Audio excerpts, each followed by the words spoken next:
เจริญพรท่านสาธุชนทั้งหลายรายการธรรมทานจากวัดพุทธปัญญาเมืองโพมานารัฐแคลิฟอร์เนียประเทศสหรัฐอเมริกามาพบกับท่านผู้ฟังท่านผู้ชมอีกวาระหนึ่งวันนี้เป็นวันที่6 กุมภาพันธ์พุทธศักราช2568อาตมาภาพก็มาพบท่านผู้ฟังท่านผู้ชมในรายการเช่นเคยรายการธรรมทานจากวัดพุทธปัญญาเสนอธรรมะร่วมสมัยกล่าวคือเมื่อถึงเหตุการณ์ใดๆเราก็จะนำธรรมะนั้นๆมากล่าวแก่ท่านสาธุชนทั้งหลายเจริญพรโยมสุนิตวงศ์สุเทพยินดีต้อนรับสู่รายการธรรมทานจากวัดพุทธปัญญาช่วงนี้เราก็อยู่ในเทศกาลวันมาฆบูชาเมื่อวานนี้ก็ได้พูดถึงวันแห่งความรักแล้วก็มาเปรียบเทียบกันว่ามาฆบูชาโดยพิจารณาต่อไปว่าเราจะใช้วันนี้เข้ามาเป็นการประยุกต์สู่วันแห่งความรักได้หรือไม่หลังจากพิจารณาแล้วก็พบว่าได้เพราะว่าพระสาวกทั้งหลายมาประชุมกันโดยไม่ได้นัดหมายก็คือมีความรักเคารพต่อพระสัมมาสัมพุทธเจ้าเป็นความรักที่เคารพเทิดทูนบูชาเป็นความรักแห่งเมตตากรุณาเป็นความรักพิเศษเรียกว่าเป็นเมตตานี่ก็ได้รักเคารพเทิดทูนอันนี้ความรักของพระอรหันต์มีความรักในพระพุทธเจ้าคุณประสิทธิใจครุฑกาศนี่คือความรักข้อที่หนึ่งแล้วข้อที่สองก็เป็นการรักสิ่งแวดล้อมคือพระอรหันต์เหล่านั้นเคยรับการอุปสมบทจากพระพุทธองค์ก็มองโดยสายตาโลกก็คือท่านต้องมีความรักในพระสัมมาสัมพุทธเจ้าด้วยแล้วก็ท่านเป็นพระอรหันต์ขีณาสพคือไม่มีรักคือราคะแต่ว่ามีเมตตาดังพระพุทธองค์ทรงมีคือเป็นพระมหากรุณาที่มีต่อบรรดาพุทธสาวกทั้งหลายแล้วก็วันนั้นเป็นวันพระจันทร์เต็มดวงก็คือเป็นการรักสิ่งแวดล้อมโดยไม่ได้มีการจุดคบเพลิงแต่ประการใดแต่ใช้แสงจันทร์เป็นแสงสว่างนำทางในการฟังธรรมเป็นแสงจันทร์อันบริสุทธิ์ไม่มีการเผาไหม้ไม่มีคาร์บอนอะไรแต่ประการใดเป็นการรักธรรมชาติวันในการรักธรรมชาติก็ได้เจริญพรโยมกัลยาว่องทิพย์กกอันนี้ก็คือมาประยุกต์ว่าลองประยุกต์กันดูพอจะไปได้ไหมก็ได้ในลักษณะแบบนี้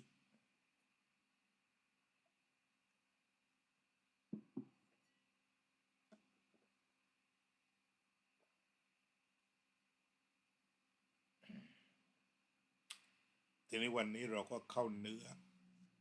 ที่พระพุทธเจ้าตรัสสัพพปาปัสสะอาการนังก็คือการไม่ทำบาปทั้งปวงคำว่าบาปแปลโดยตรงตัวคือความเศร้าหมองความหมองนี้ก็เกาะอยู่ที่ใจติดใจปกคลุมใจ ตามปกติใจนั้นบริสุทธิ์จิตนั้นบริสุทธิ์เจริญพรโยมพรพันธ์เรดเล่ Good morning ไมเคิลมังเดวิดตามปกติแล้วจิตมีความบริสุทธิ์แต่เมื่อถูกกิเลสเข้ามาครอบงำก็จะเศร้าหมองเราจะอุปมาก็เหมือนท้องฟ้าสีครามตามปกติเมื่อไม่มีเมฆลอยมาบังท้องฟ้านั้นก็จะสะอาดบริสุทธิ์เจริญพรโยมสมควรกตาธิการเรามองขึ้นไปกันโล่งเห็นฟ้าบริสุทธิ์ใสดวงอาทิตย์กลมนี่คือวันที่ฟ้าใสไม่มีเมฆหากเทียบกิเลสก็เหมือนกับเมฆมาบังกิเลสก็คือมาบังใจเมฆก็คือบังท้องฟ้าเป็นเคลื่อนมาบังท้องฟ้าแล้วก็มองไปขณะเดียวกันเมื่อมันเคลื่อนผ่านใจก็บริสุทธิ์อีกก็คือจิตว่างนี่ก็บริสุทธิ์แล้วก็จิตไม่ว่างถูกกิเลสเข้ามาปิดบังที่เรียกว่าบาปทีนี้กิเลสนั้นก็เกิดขึ้นตั้งอยู่ดับไปตามเหตุปัจจัยสิ่งแวดล้อมทีนี้ถ้าว่ามันเกิดต่อเนื่องมีแต่กิเลสทั้งนั้นไม่มีธรรมะเลยมันก็นานมากจนไม่รู้ว่าจิตดวงนี้เคยบริสุทธิ์ก็เหมือนกับคนที่อยู่แถวเมืองที่เมฆหนาๆฉันอยู่ที่阿拉斯ก้าในช่วงของเดือนกันยาตุลาพฤศจิกาก็หนาแน่นไปด้วยเมฆที่ปิดบังท้องฟ้าพอหนานานๆมันก็เหมือนกับว่าฟ้ามันสีขาวเลยนี่ฟ้าสีหม่นแบบนี้เลยไม่ใช่สีครามเพราะมันปิดนานเกินไปเจริญพรโยมจิรารัตน์เกียรติสันติคุณจิตก็เช่นเดียวกันตามปกติจิตมันบริสุทธิ์มากจิตบริสุทธิ์มากแต่เศร้าหมองเมื่อกิเลสเข้ามาพระพุทธเจ้าชี้ไว้แบบนี้คือจิตเกิดดับนั้นบริสุทธิ์แต่เมื่อความเศร้าหมองเข้ามาทับถมจนเป็นอุปกิเลสมันทับถมลงไปจนกระทั่งถ้าไม่มีพระพุทธเจ้ามาบอกคนก็เข้าใจผิดว่าจิตเต็มไปด้วยกิเลสไม่มีทางที่จะปราศจากกิเลสได้จิตจะเต็มแล้วหนาไปด้วยกิเลสสถานเดียวเลย อันนี้ก็เป็นความเข้าใจผิดแต่เมื่อพระพุทธเจ้า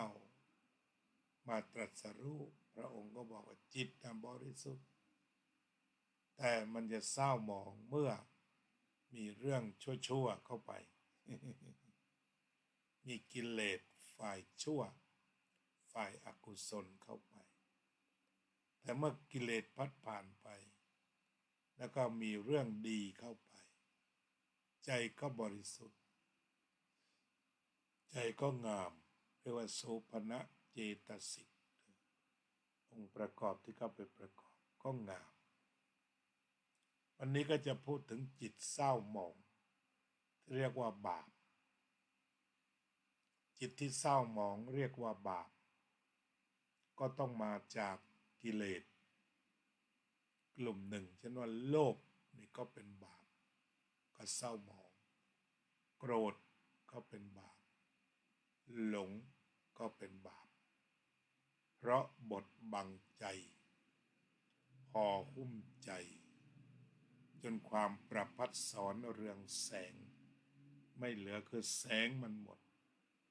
เหมือนเรามีลูกแก้วแล้วใช้ดินน้ำมันเข้าไปอัดเข้าไปห่อหลายชั้นความแวววาวของแก้วก็ไม่มีก็ต้องนำเอาดินน้ำมันที่อัดไปนั้นออกกระเทาะออกมาแล้วก็จะพบแก้วอยู่ในภายในฉะนั้นจิตที่เราเข้าใจผิดมาเราก็คิดว่ามันเต็มไปด้วยกิเลสไม่มีวันที่ไม่มีกิเลสละไม่ได้แต่พระพุทธองค์ตรัสว่ารักษาใจได้สำรวมใจก็คือระวังเวลาตาหูจมูกลิ้นกายใจทำหน้าที่เห็นได้ยินได้ดมกลิ่นได้ลิ้มรสได้ถูกต้องได้คิดระวังตรงนี้ระวังอย่าให้โลภอย่าให้ดูแล้วก็โลภเกิดโลภโกรธหลงเกิดระวังว่าฟังเสร็จแล้วความโลภโกรธหลงจะเกิดหรือเปล่าดมกลิ่นแล้วโลภโกรธหลงจะเกิดไหมลิ้มรสแล้วโลภโกรธหลงจะเกิดไหมเมื่อถูกต้องโผฏฐัพพะแล้วโลภโกรธหลงจะเกิดไหมจิตใจรับธรรมารมณ์แล้วโลภโกรธหลงจะเกิดไหมตรงนี้เราเรียกว่าการปฏิบัติธรรมก็คือสำรวมได้ระวังได้พระพุทธเจ้าก็ทรงตรัสเรียกความเศร้าหมองพวกนี้ว่ามารตรัสว่าผู้ใดจะระวังจิตผู้นั้นจะพ้นจากบ่วงแห่งมารก็คือต้องระวังการปฏิบัติธรรมก็คือต้องระวังนั่นเองวันนี้เราก็พูดเรื่องบาปให้ชัดกันไปเลยทีนี้สิ่งที่ทำให้จิตเศร้าหมองเสมอถึงกับทับถมไปแล้วก็ไม่รู้ตัวก็คือการฆ่าจะฆ่าคนฆ่าสัตว์ใดๆตรงนี้เป็นบาปจะฆ่าโดยเหตุผลใดจะฆ่าเป็นการป้องกันตัวหรือว่าฆ่าเพราะความโลภเมื่อฆ่าคนนี้ฆ่าสัตว์นี้แล้วจะได้อะไรคืนมามากมายจึงต้องฆ่าหรือว่าต้องเบียดเบียนล้วนเป็นที่มาของความเศร้าหมองทั้งนั้นการดิ้นรนเพื่อฆ่าการพยายามเบียดเบียนเป็นบาปเต็มการลักทรัพย์ตรงนี้ก็โลภะนำคือบาปเกิดขึ้นแล้วก็มาทำบาปคือใจบาปคือไปลักทรัพย์แล้วก็ทำบาปคือทำให้กายไปหยิบไปช่วยไปเอาต่อไปการประพฤติผิดในกามยิ่งเศร้าหมองก็รู้ว่าบุคคลนี้มีสามีมีภริยาแต่ว่าอาการที่ลักลอบปกปิดซ่อนเร้นวิตกกังวลกลัวการเปิดเผยนั้นก็ถือว่าเป็นบาปต่อไปการพูดเท็จนั้นก็เป็นบาปเพราะพูดไม่จริงอาการปกปิดเหล่านั้นก็เป็นตัวบาปพูดเท็จก็รวมเป็นพูดเท็จพูดคำหยาบพูดส่อเสียดพูดเพ้อเจ้อไปทั้งชุดก็การพูดก็เหมือนกันพูดด้วยความโลภบ้างพูดด้วยความโกรธบ้างพูดด้วยความหลงบ้างก็แล้วแต่อาการถ้าอยากได้ก็ขอไม่ให้ก็บังคับข่มขู่จากความโลภก็สู่ความโกรธความโกรธก็ไปสู่ความหลงโยมนพรัตน์บุญกอบเจริญพรกล่าววาจาพูดเท็จพูดคำหยาบพูดส่อเสียดพูดเพ้อเจ้อนั่นก็เป็นบาปเพราะว่าพูดเพราะโลภบ้างโกรธบ้างหลงบ้างหลงตัวเองว่าสูงกว่าคนอื่นบ้าง ที่เรียกว่าเป็นความโลภโกรธหลงอยู่ในนั้น ความหลงเป็นตัวกำหนดเป็นมหาบาปอันยิ่งใหญ่ต่อไปดังที่กล่าวแล้วก็เกิดที่ใจโลภอยากได้ของคนอื่นมาเป็นของตนได้ทรัพย์สินที่เขามีอยู่โดยตรงโดยอ้อมหรือโกงกินคอร์รัปชันก็มาจากโลภนี่แหละต่อไปโกรธการทำลายล้างด้วยประการต่างๆเช่นการทำร้ายด้วยมือด้วยเท้าด้วยอาวุธมีการทำร้ายหรือทำร้ายด้วยปากปั้นหลักฐานเท็จขึ้นมาในการทำลายคนอื่นเพราะเขาเป็นอย่างเนี้ยทั้งที่ความจริงนั้นไม่ใช่แต่ว่าเท็จถ้าเท็จแล้วดูมันทำลายได้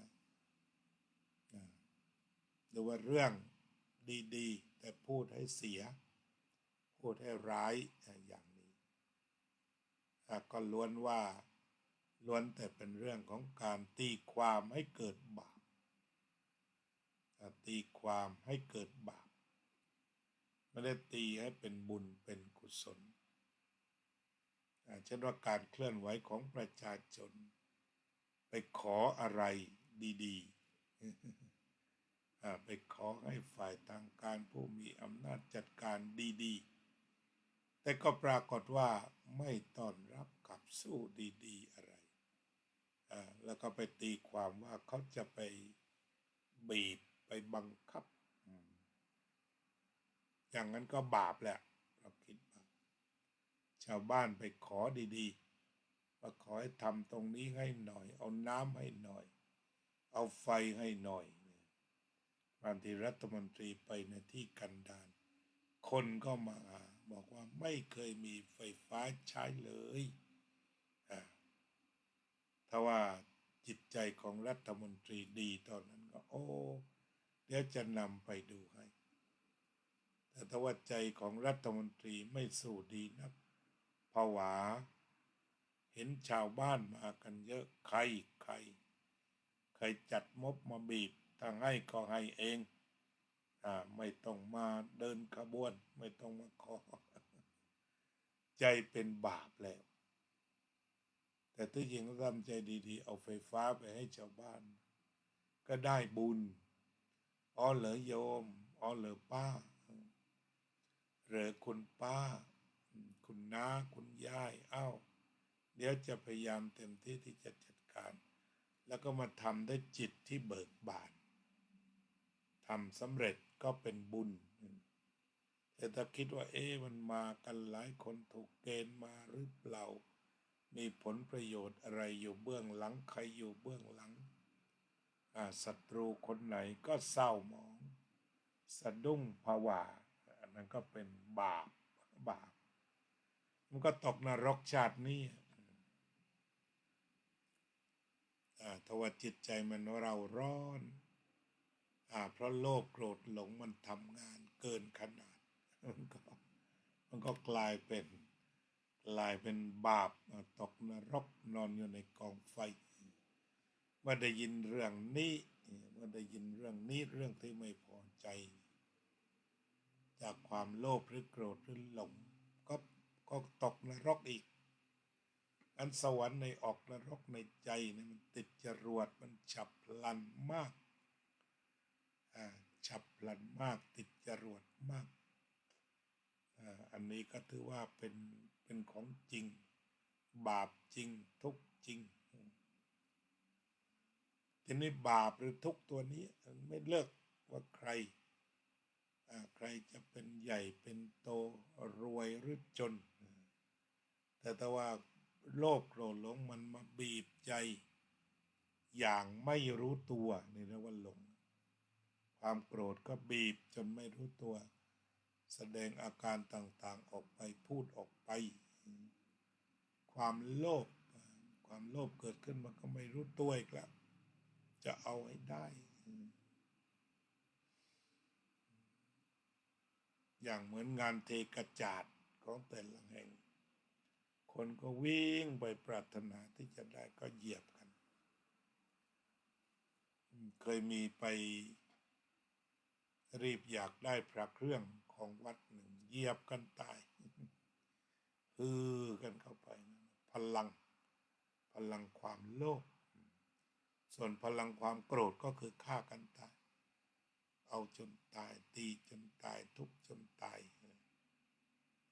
ความหลงก็คือว่าในการทุบการตีการด่าด้วยคำหยาบเสียงให้หายหวังให้ฝ่ายตรงข้ามหรือศัตรูได้ตายได้เจ็บได้เสียหายได้อายก็ทำไปได้ไม่รู้ตัวว่ากำลังทำบาปพลังบาปกำลังบังคับให้ขับไปข้างหน้าแล้วก็ทำบาปฉะนั้นนี่เรียกว่าถ้าการทำการพูดการคิดมันนำมาโดยโลภโกรธหลงก็กลายเป็นบาปทั้งนั้นบาปมันก็จะร้อนเล็กร้อนน้อยร้อนปานกลางร้อนใหญ่บาปเล็กบาปน้อยก็มีบาปใหญ่ก็มีฉะนั้นก็วิธีการอีกส่วนหนึ่งก็คือดูที่ใจทำชั่วเลยตกนรกเลยทีนี้ขณะที่ทำเนี่ยมันเร่าร้อนกระวนกระวายมากหรือเปล่าอันนั้นก็เสวยบาปมากถ้าน้อยก็เสวยบาปน้อยแต่ว่าหนีบาปไม่พ้นถ้าวางจิตเอาไว้ผิดนี่เหตุบาปโลภโกรธหลงเหตุทุกข์อวิชชาตัณหาอุปาทานเกิดเมื่อไรแล้วก็จะเศร้าหมองและทุกข์และเป็นทุกข์ก็รวมกับบาปนั่นแหละบาปก็เกิดแล้วเป็นทุกข์อวิชชาตัณหาอุปาทานก็ทำงานสนับสนุนโลภโกรธหลงนี้ด้วยก็พากันทุกข์ทรมานแม้ว่าจะมีสิ่งของความสะดวกสบายแต่ความทุกข์ก็ไม่ได้หมดไปเร่าร้อนอยู่ทุกคืนทุกวันนี่คือบาปพระพุทธเจ้าสอนว่าไม่ทำบาปทั้งปวงก็คือหมายความว่าไม่ควรจะมีชีวิตด้วยความเร่าร้อนเลยชีวิตจะมาเกิดมายากโตยากรอดยากจึงควรใช้เวลาที่เหลือด้วยความชุ่มชื่นเบิกบานมากกว่าเร่าร้อนเพราะถูกเผาไหม้เจริญพรโยมศรีวิไลศรีวงศ์ชัยดีกว่าอยู่ด้วยบาปเผาไหม้ก็เป็นว่าไม่ทำบาปทั้งปวงวัตถุประสงค์หรือพระพุทธประสงค์ก็มีตรงที่ว่าเพื่อให้จิตว่างจากบาปแล้วก็จิตปกติจิตบริสุทธิ์ก็จะไม่เร่าร้อนพระพุทธเจ้าจึงพูดถึงการรักษาใจด้วยประการต่างๆเช่นรักษาไม่ให้เกิดความชอบชังโดยการมีสติที่พอสัมปชัญญะที่พอไม่ปล่อยให้ความชอบชังเกิดหลวงพ่อพุทธทาสได้กล่าวกลอนไว้ความทุกข์จะไม่โผล่ถ้าไม่โง่เรื่องผัสสะความทุกข์เกิดไม่ได้ถ้าเข้าใจเรื่องผัสสะความทุกข์เกิดที่จิตถ้าเห็นผิดเรื่องผัสสะก็ระวังตอนเห็นตอนได้ยินตอนดมกลิ่นตอนลิ้มรสตอนถูกต้อนสัมผัสตอนคิดระวังการปฏิบัติธรรมก็คือระวังเพื่อที่จะปกป้องไม่ให้โลภโกรธหลงตั้งตัวได้หรือว่าขจัดความรู้สึกอัตตาออกไปเพราะพออัตตาสลายโลภโกรธหลงก็ไม่มีเหมือนกับเราจะมีหม้อน้ำร้อนๆไม่มีที่วางสุดท้ายก็ต้องเททิ้งเหมือนกันเมื่อมันไม่มีอัตตามารองรับโลภก็ไม่มีโกรธก็ไม่มีหลงก็ไม่มีกิเลสที่จะตามมาทับถมไม่มีก็เหลือแต่ความว่างอีก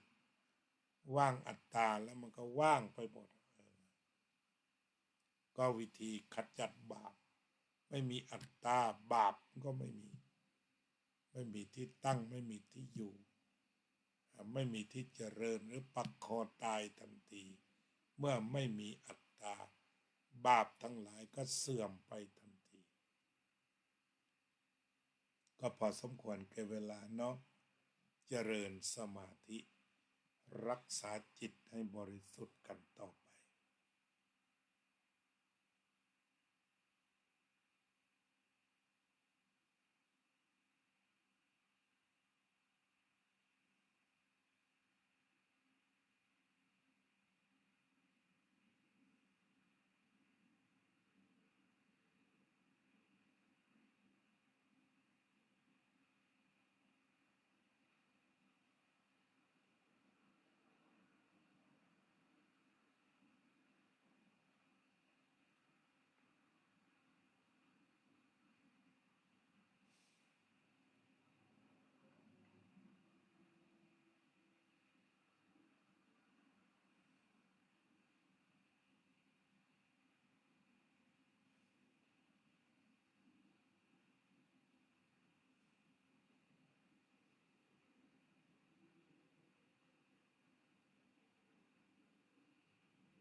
สัพเพ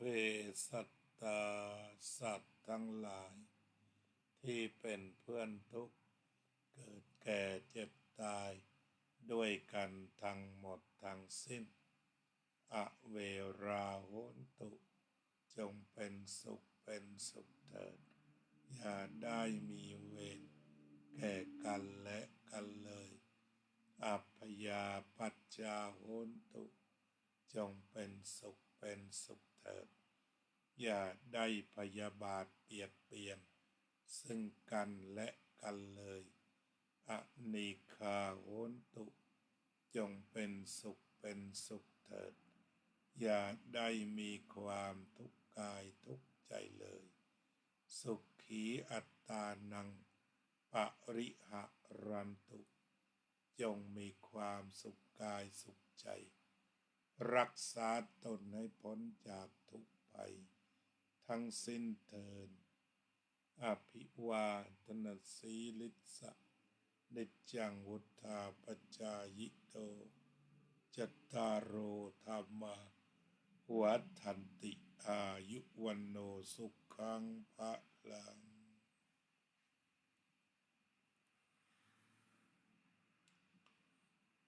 เจริญพรโยมศิวิไลศรีวงชัยสวัสดีครับท่านพระครูสุเทพโชติคุณจากวัดเทพวงศ์วรารามเจริญพรโยมสุปนิกาฉายาลักษณ์ขอบคุณคุณโยมกัลยาว่องทิพย์คงคาที่ร่วมภาวนา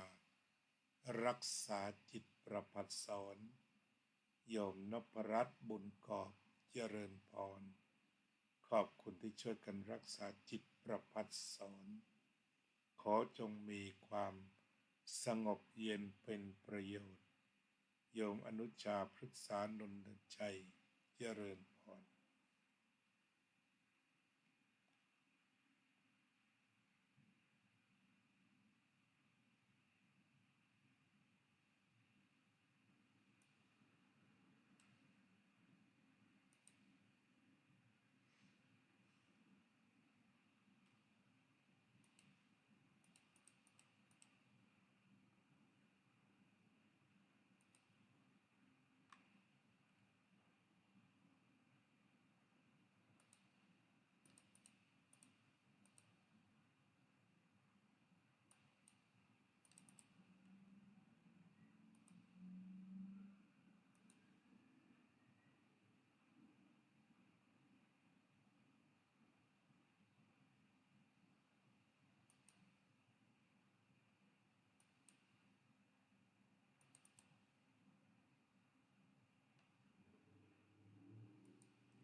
งค์ท่านทรงตรัสรู้